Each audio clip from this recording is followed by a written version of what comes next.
This is a cartridge, the type of ammunition used in most small arms.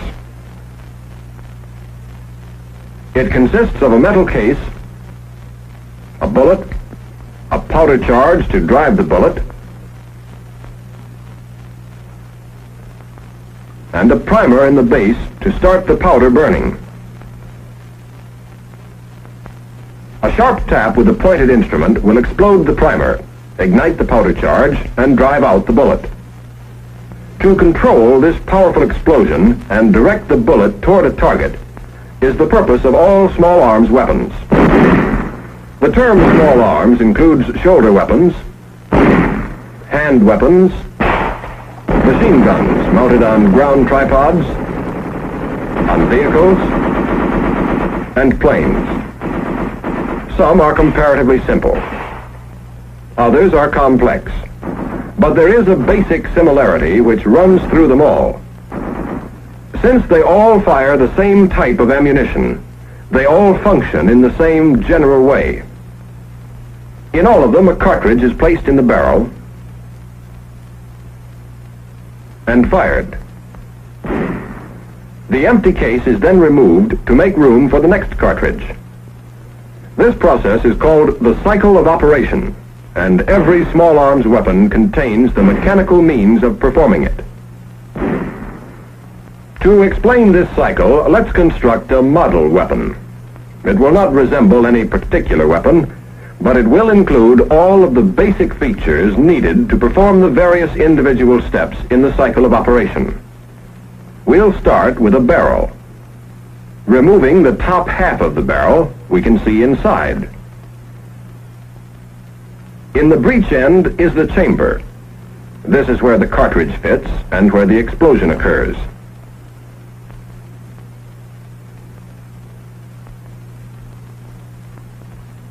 Placing the cartridge in the chamber is known as chambering.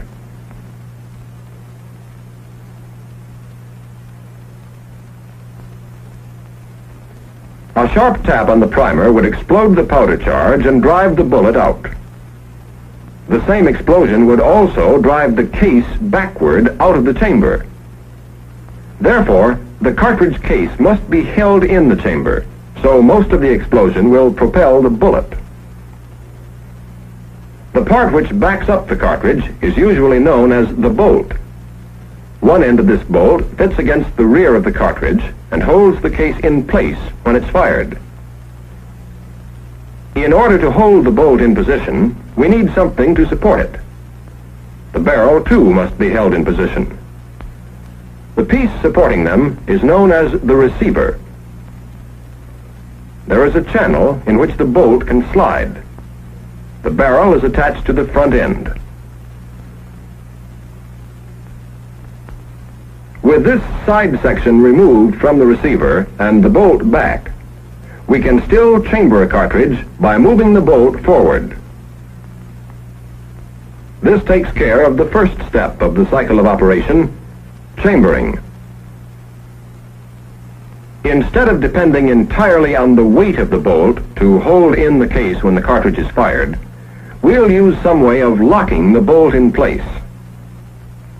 The simplest way of locking is to fasten a lug to the side of the bolt. A notch is cut in the side of the receiver.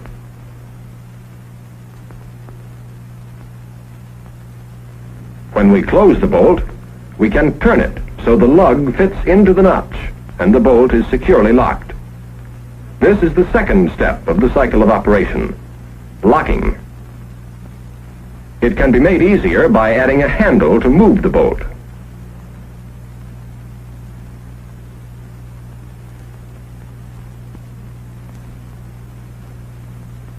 The handle can also be used to strike this stop. This prevents the bolt from sliding out of the receiver. With the bolt closed, how are we going to fire the cartridge? To fire the cartridge, we must strike the primer. However, the bolt is in the way. Apparently, we'll have to go through it. This bolt was prepared for that. The top half can be removed. It has a channel running through its entire length. All that is needed is a rod to reach from one end to the other. This rod is called the firing pin. You'll notice that it is slightly longer than the bolt, so its point will extend a little beyond the face of the bolt. We can now strike the primer by driving the firing pin forward. One way to drive the firing pin is by using a spring.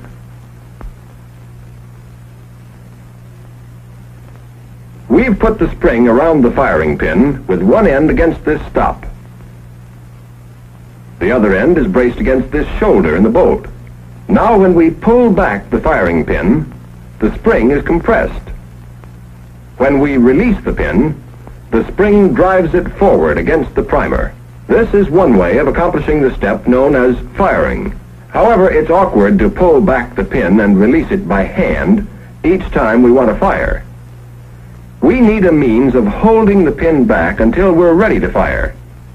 This is known as cocking. Supposing we put a hook or tang on the rear end of the firing pin. We can still pull the pin back and release it by hand. Now we'll rig up something to hook it onto. But first, we'll have to add a block to the receiver to hold the parts we'll need. The first part is a latch-like piece known as the sear. If we hold it here, under the firing pin, we can catch the tang of the pin when it's drawn back. We'll mount the sear on this pin so that it will pivot freely.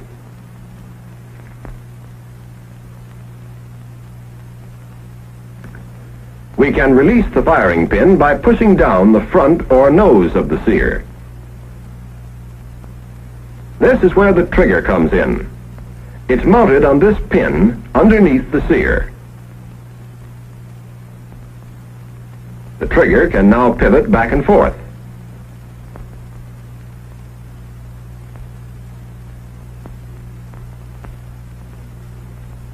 When the trigger is squeezed, it moves the rear end of the sear up. The nose of the sear moves down, and the firing pin is released. Once the sear is lowered, we have to move it back up to catch the firing pin the next time it's pulled back.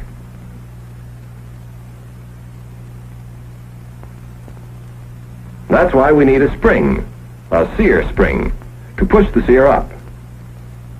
It's installed underneath the sear. Now, when we squeeze the trigger, we lower the nose of the sear until it releases the firing pin. Then, when we let go of the trigger, the spring raises the sear nose so it will catch the firing pin when it comes back. The spring also returns the trigger to its original position. We no longer have to cock the firing pin by hand. As the bolt is opened, we can cock the weapon at the same time. The firing pin tang cams the nose of the sear down, and the sear snaps back up. As the bolt moves forward, the sear catches the tang and holds it, and the piece is ready to fire. That takes care of the step known as cocking. Now we have a basic firing mechanism similar to that used on a number of small arms weapons.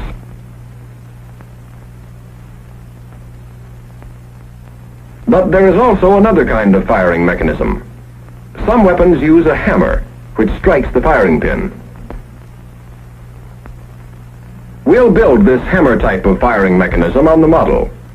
First, let's attach the hammer so it can pivot and strike the firing pin.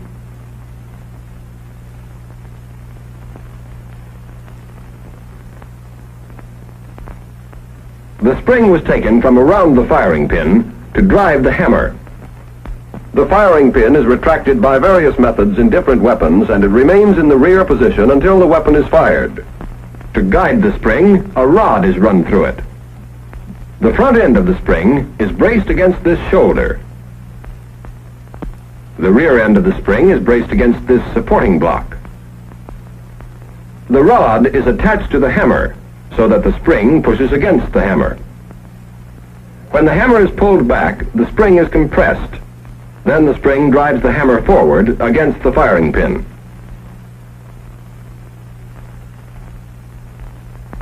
To cock this firing mechanism, we can use the same sear, trigger, and sear spring that we used before.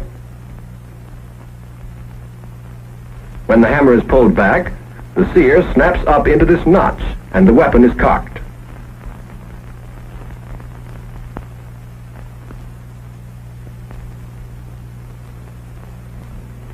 When the trigger is squeezed, the nose of the sear slips out of the notch and the hammer is driven forward against the firing pin. This mechanism, like the other one, can be cocked simply by opening and closing the bolt.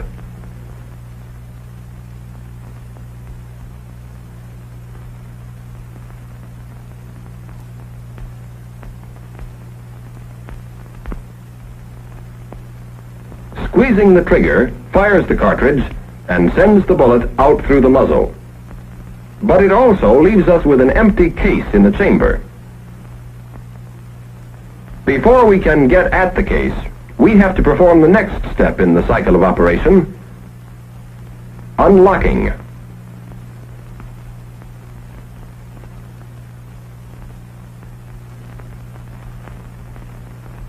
We still have the problem of removing the empty case from the chamber.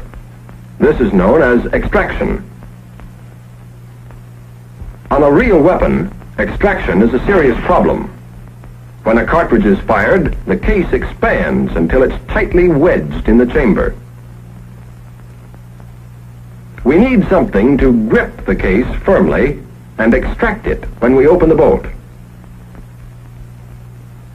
The part which does this job is known as the extractor. It has a hook to grip the extracting groove in the head of the cartridge case. The extractor is attached to the front end of the bolt. As the bolt is closed, the extractor snaps into the extracting groove in the head of the case, and it retains its grip as the bolt is locked. Now, when we open the bolt, the extractor pulls the case out of the chamber. Our next problem is ejection, getting the empty case out of the receiver. Notice how the case is held by the extractor. If we pry under the case on the side opposite the extractor, we can eject it from the receiver. If we take a slice off the edge of the bolt, we can get at the case more easily. Now we'll build an ejector in the side of the receiver. It consists of a small lever and a spring.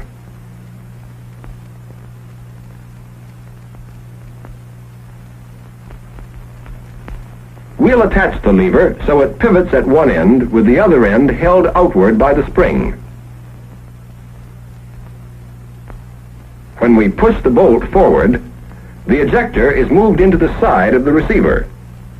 When the case is extracted, the ejector slides into the notch, strikes the case, and ejects it. Let's watch it again.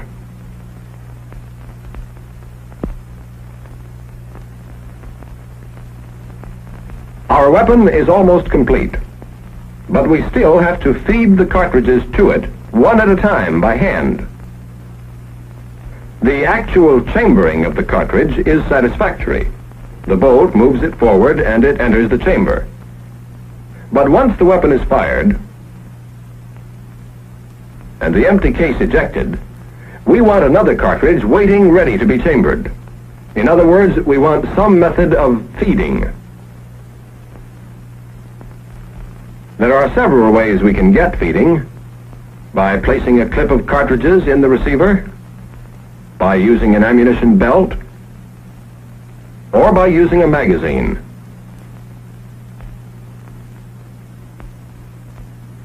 We'll use a magazine. One side is transparent, so we can see what's going on. Inside is a spring and this follower.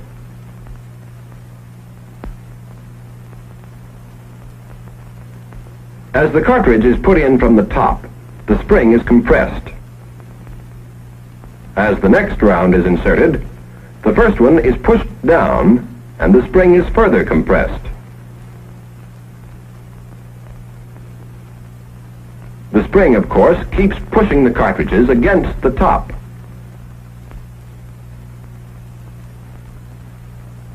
But these lips prevent them from being pushed out.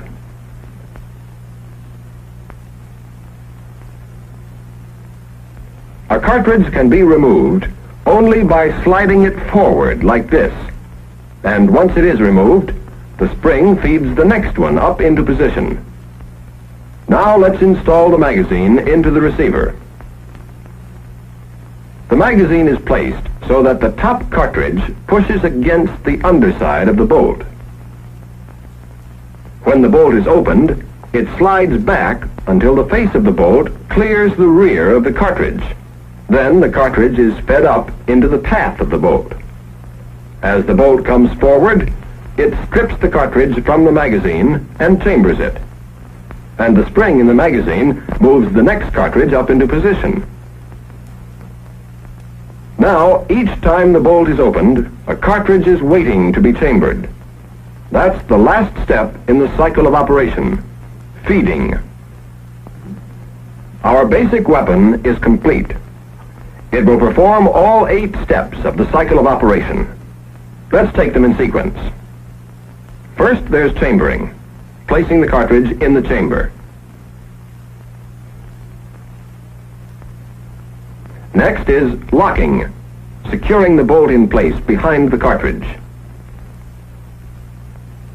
Then firing, squeezing the trigger so the firing pin will fire the cartridge. Unlocking, freeing the bolt from the barrel. Next, extraction and ejection, withdrawing and throwing out the empty case. At the same time, cocking, preparing the firing mechanism to fire again. And feeding, placing the next round in position for chambering. Then the cycle starts over again. These are the 8 steps any small arms weapon must perform each time it fires a cartridge. The steps may not always come in exactly the same order, and the means of performing them may vary. But regardless of the type of weapon, all 8 steps will be performed. And once you know the cycle of operation, you've come a long way toward understanding any small arms weapon.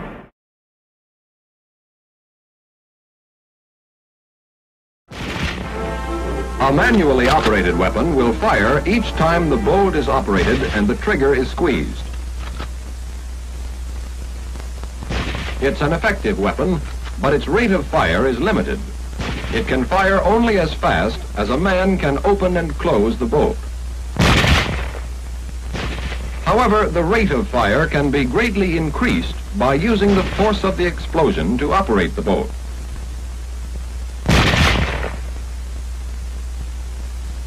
When a cartridge is fired, a very high gas pressure is built up inside the case. This pressure pushes the bullet out through the barrel and also pushes in all directions. 3 ways have been developed to use this force to operate the bolt. The first way is by gas operation. If some of the gas is tapped off to operate the bolt, we get a gas-operated weapon. By using a model, we'll build up a typical gas-operated weapon. When a weapon is fired, the bullet is moved through the barrel by the expanding gas. To tap off some of the gas behind the bullet, we'll drill a hole in the barrel. This hole is called the gas port. Now, when the bullet passes the gas port, some of the gas will escape through the port. To make use of this gas, we'll direct it into a gas cylinder. Inside the gas cylinder, there is a piston which can move back and forth. When the gas from the explosion escapes through the gas port, it strikes this piston and drives it to the rear. To transmit this rearward movement of the piston to the bolt, we'll have to connect them. A part like this, called an operating rod, will do the job. The rod is mounted with one end attached to the piston. It passes through the gas cylinder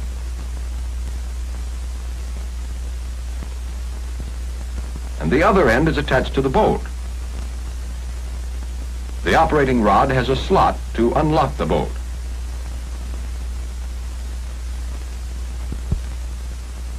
When the piston is forced back by the gas, it moves the operating rod. The operating rod moves back alone a short distance before opening the bolt. This gives the bullet time to leave the barrel, and when the bolt opens, no dangerous gas will escape to the rear. The rod moves back, and the slot cams the lug up and unlocks the bolt. As the movement continues, the rod pushes the bolt open.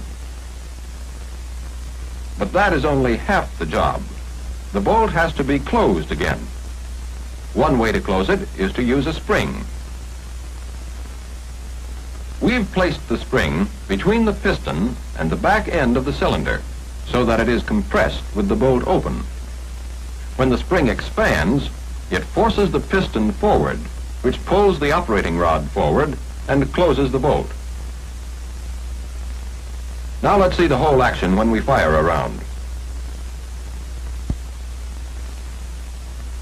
Some of the gas escapes into the cylinder, driving the piston to the rear and compressing the spring.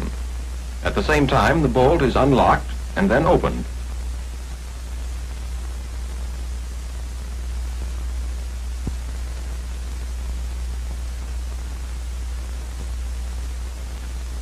Then the return spring takes over and forces the bolt forward.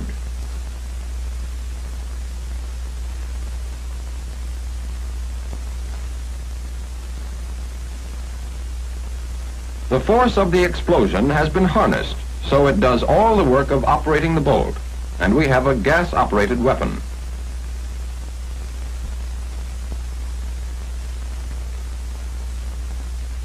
Gas-operated weapons, such as the BAR or the M1 rifle, can always be identified by a gas cylinder somewhere under the barrel.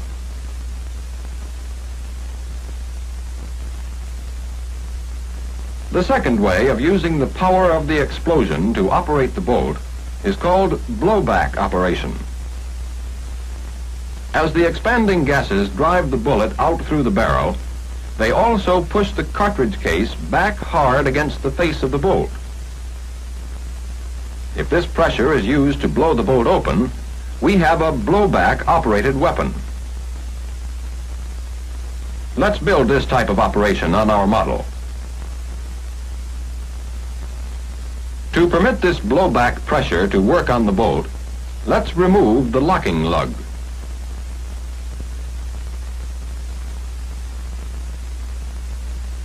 Now we'll have to fill up this notch and install a guide lug on the bolt.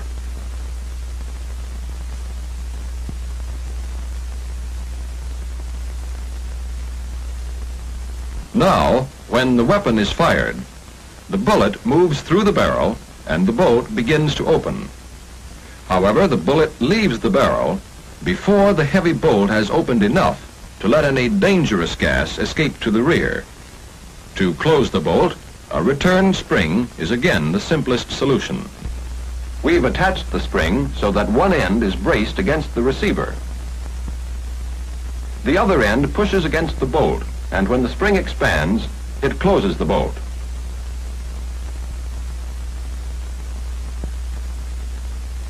Now, let's see what happens when we fire a round. The bullet leaves the barrel before the bolt opens. As the bolt opens, the return spring is compressed. Then the spring expands and closes the bolt. Once again, we've used the power of the explosion to do all the work of operating the bolt. But blowback operation is used only with low-pressure cartridges, because high-pressure cartridges would require a very heavy bolt. Weapons of this type, such as the M3 submachine gun, can always be identified by one simple feature. There is no positive locking device on the bolt.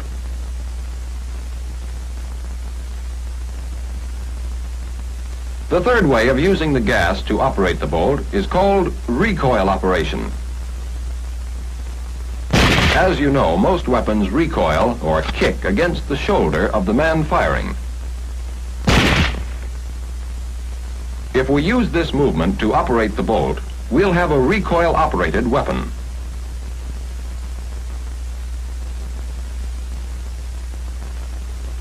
To harness this recoil and put it to work, the weapon is placed inside a stationary housing known as the receiver. The part originally called the receiver now becomes the barrel extension.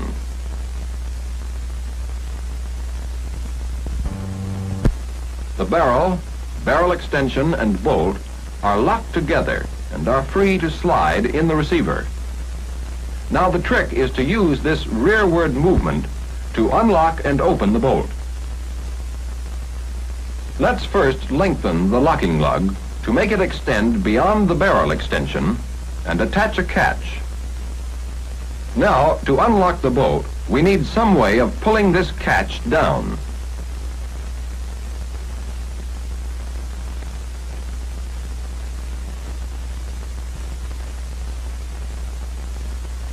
This cam will do the job.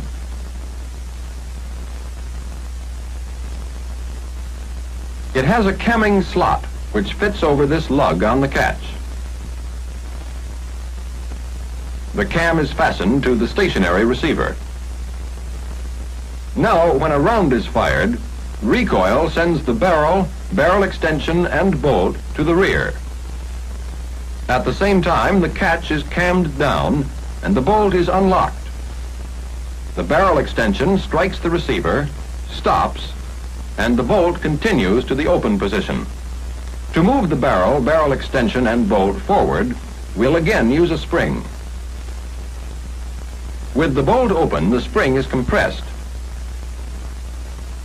One end pushes against the bolt. The other end is braced against the receiver.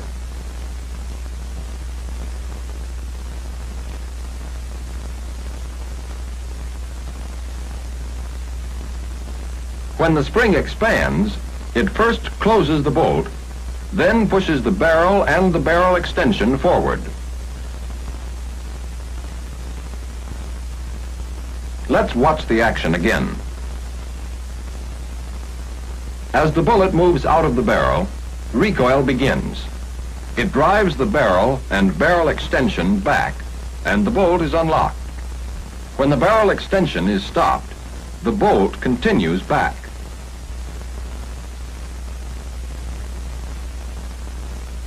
When the bolt is fully opened, the return spring takes over. It first pushes the bolt closed.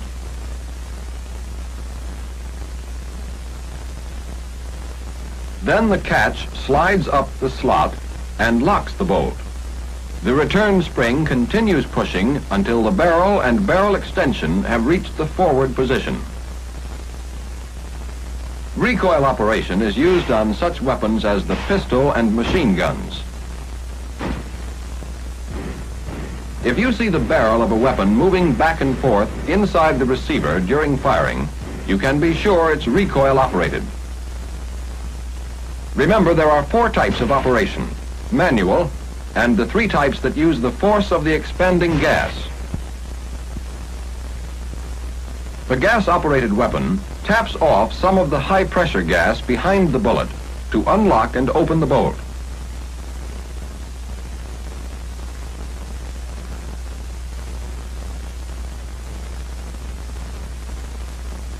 The blowback-operated weapon uses the rearward force of the explosion to open the bolt.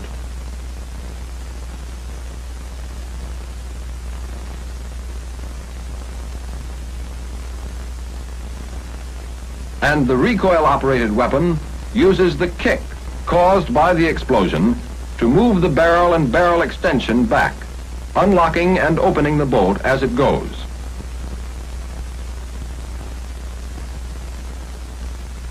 These are the basic principles of types of operation, and here we can see how they are used to give plenty of firepower to small arms weapons.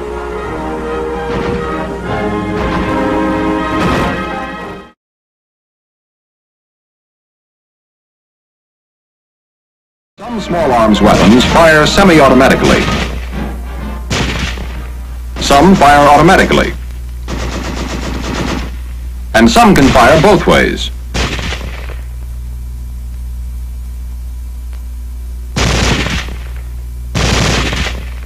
Weapons giving automatic fire will fire continuously as long as pressure is applied to the trigger or until the ammunition is exhausted.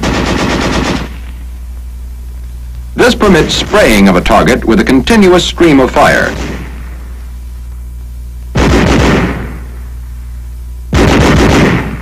Weapons designed to give semi-automatic fire deliver only a single shot each time the trigger is squeezed. Thus, each round can be individually aimed.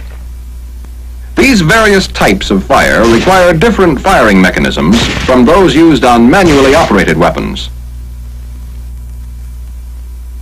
Let's look at a typical firing mechanism for a manually operated weapon to see why it won't work with a bolt that moves back and forth automatically.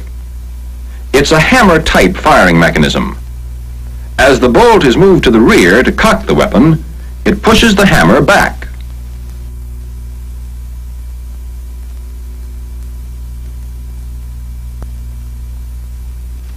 Squeezing the trigger releases the hammer to fire the round. The bolt is moved back by the force of the explosion and is immediately closed by the return spring. Right here is the difficulty. The bolt opens and closes before there is time to release the trigger. Actually, it's faster than the eye can follow. As a result of this rapid movement, the sear is still held down by the trigger when the bolt is closed. Since there's nothing to catch the hammer, it follows the bolt forward, but it doesn't have enough force to fire the next round, and firing stops. In other words, a firing mechanism is needed that will stay cocked even though the bolt goes back and forth at terrific speed. First, let's build a typical firing mechanism for semi-automatic fire. Such a mechanism must remain cocked with the trigger held to the rear. It should fire when the trigger is released and then squeezed again. This can be done in a number of different ways. Here on our model, we've added a new sear of the same type as the first one. It is mounted so it can pivot independently of the trigger. Now, we'll mount a spring under the new sear to hold it up where it can catch the hammer.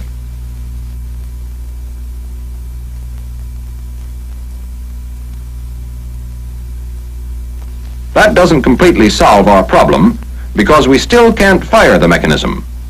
We must be able to depress the new sear by squeezing the trigger.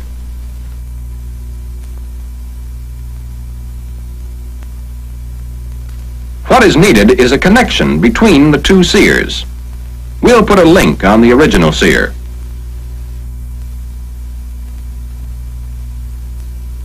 It pivots freely on a pin, but to keep it from pivoting too far, we'll put a stop lug on the original sear.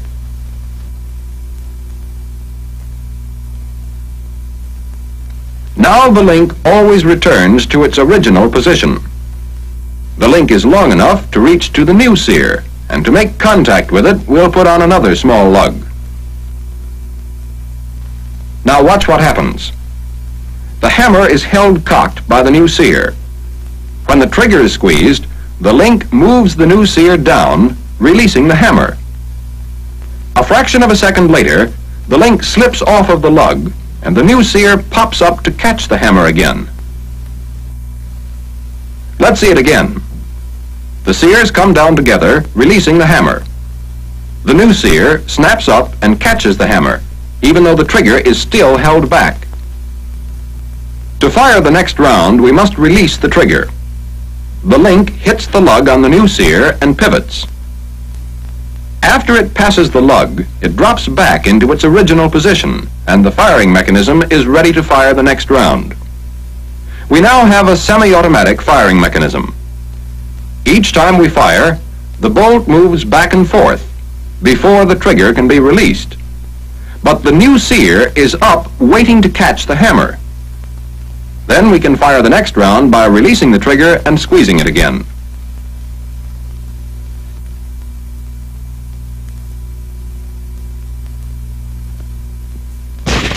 Semi-automatic fire. One shot each time the trigger is squeezed. To get automatic fire, we must arrange the firing mechanism so the weapon will fire continuously as long as pressure is applied to the trigger.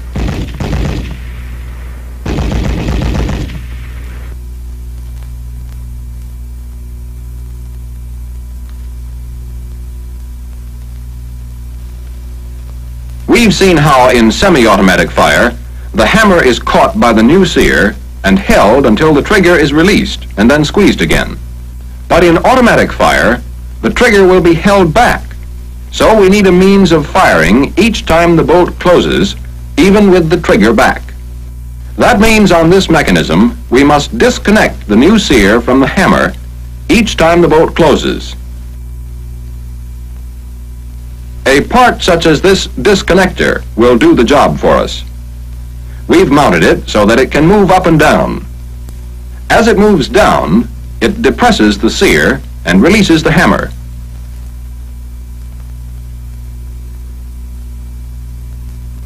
To move the disconnector each time the bolt closes, we'll put a lug on the bottom of the bolt.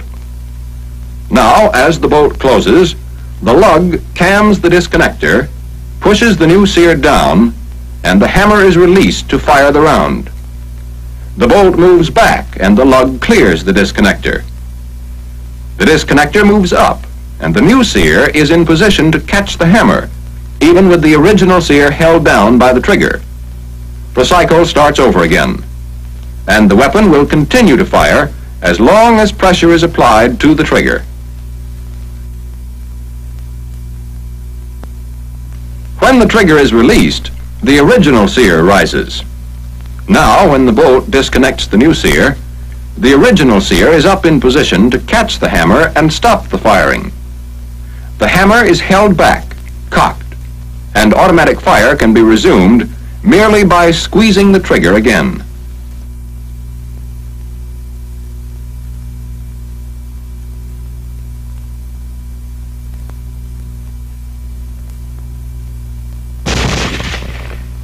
Now let's look at weapons which have both automatic fire and semi-automatic fire. These weapons have a lever to select the type of fire desired. These firing mechanisms are not much different from the ones we have just seen. All that's done is to arrange the disconnector so it can be shifted in or out of engagement with the new sear.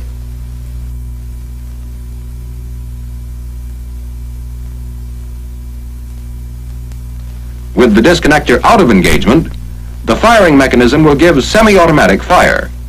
One shot each time the trigger is squeezed.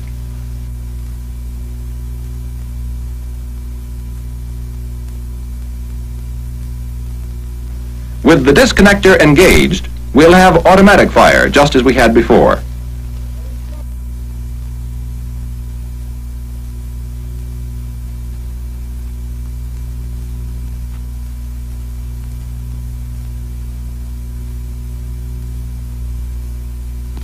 That covers the basic principles for both semi-automatic and automatic fire.